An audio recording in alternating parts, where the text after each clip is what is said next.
Assalamualaikum warahmatullahi wabarakatuh. Perkenalkan, kami dari kelompok 4, kelas B, Prodi Sistem Informasi, jurusan Teknik Informatika, Universitas Negeri Gorontalo. Pada kesempatan kali ini kami akan membahas terkait etika profesi pada profesi technical engineer. Yang pertama, ada April Agats, saya sendiri Siti Sabrina Ramadanti Abdul, dan Serina Cahaya Medina Damulawan, Hidayat Ramadan Hamadi, Putri Julia Rahman, dan Muhammad Syahran Akbar Niode. Selanjutnya, untuk presentasi pada materi pertama akan saya serahkan kepada rekan saya, April Agats. Berikut merupakan pengantar dari profesi technical engineer. Profesi technical engineer atau insinyur teknik merupakan salah satu profesi penting dalam perkembangan teknologi dan pembangunan industri modern. Seorang technical engineer bertanggung jawab dalam merancang, mengembangkan, menguji, serta memelihara sistem dan produk teknis yang digunakan dalam berbagai bidang, seperti teknologi informasi, industri manufaktur, energi, transportasi, dan infrastruktur. Sebagai tenaga profesional, seorang technical engineer tidak hanya dituntut untuk memiliki kompetensi teknis dan analitis yang tinggi, tetapi juga harus menjunjung etika profesi, bertanggung jawab sosial, serta kesadaran terhadap keselamatan dan kesejahteraan masyarakat. Berikut merupakan kode etik dari profesi technical engineer. Yang pertama, yaitu menolak segala bentuk penyuapan dan penyogokan, kemudian jujur dan realistis dalam setiap laporan atau klaim teknis, bertanggung jawab atas keselamatan, kesehatan, dan kesejahteraan publik, mengembangkan pemahaman teknologi dan dampaknya bagi lingkungan, dan yang terakhir yaitu menghindari tindakan yang merugikan orang lain atau mencemarkan profesi.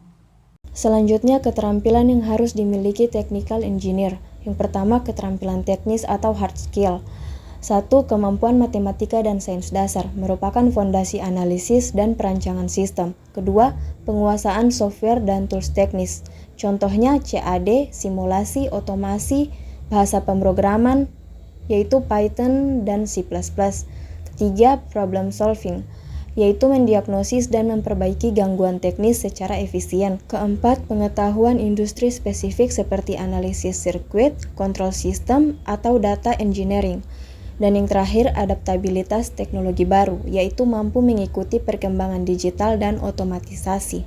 Selanjutnya yaitu keterampilan non-teknis atau soft skill. Yang pertama, komunikasi efektif, yaitu menyampaikan ide teknis ke tim dan manajemen. Kedua, kerja tim, yaitu bekerja lintas bidang dan kolaboratif. Ketiga, berpikir kritis dan kreatif, yaitu mampu menganalisis dan menciptakan solusi baru. Keempat, manajemen waktu dan tekanan, yaitu bekerja di bawah target proyek. Selanjutnya, pembelajaran berkelanjutan, yaitu mampu mengikuti perubahan teknologi. Dan yang terakhir, pemahaman bisnis dan operasional, yaitu mengetahui kontribusi teknis terhadap nilai bisnis. Sekian dari saya, terima kasih. Yang berikut, kewajiban dari technical engineer agar lebih profesional. Yang pertama, wajib menjaga dan meningkatkan kompetensi teknis secara berkelanjutan, yaitu secara aktif belajar teknologi baru, perangkat lunak, sistem, serta standar industri yang berlaku. Yang kedua, sebagai profesional, ia harus mengedepankan keselamatan, kesehatan, dan kesejahteraan publik dalam setiap keputusan teknisnya.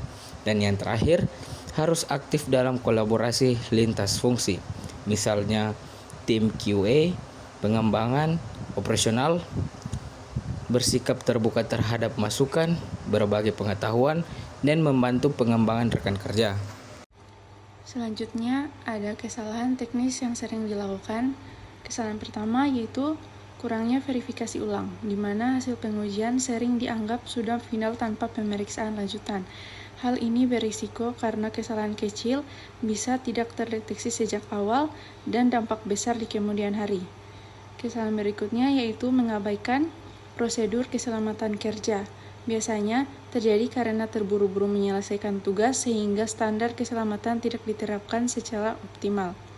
Selanjutnya adalah dokumentasi yang tidak lengkap dan tidak teratur yang menyebabkan kesulitan saat evaluasi dan perbaikan sistem. Yang terakhir, komunikasi teknis yang kurang efektif antar tim yang dapat menimbulkan miskomunikasi dan kesalahan dalam implementasi pekerjaan. Selanjutnya, ada kegagalan yang sering dilakukan. Untuk kegagalan pertama, yaitu terlalu fokus pada aspek teknis, sehingga solusi yang dihasilkan kurang sesuai dengan kebutuhan pengguna. Selanjutnya, kurangnya pengembangan kompetensi diri yang menyebabkan keterlambatan dalam menyesuaikan diri dengan teknologi baru. Ada juga manajemen waktu yang tidak efisien akibat perencanaan kerja yang kurang matang sehingga proyek tidak selesai tepat waktu. Dan yang terakhir adalah minimnya koordinasi dengan tim proyek yang berdampak pada menurunnya efektivitas kerja secara keseluruhan. Baik, di sini saya akan menjelaskan slide 9, yaitu soft skill yang harus dimiliki. Jadi selain mengedepankan kemampuan teknis, seorang technical engineer juga harus memiliki soft skill yang kuat agar dapat bekerja secara efektif dan profesional.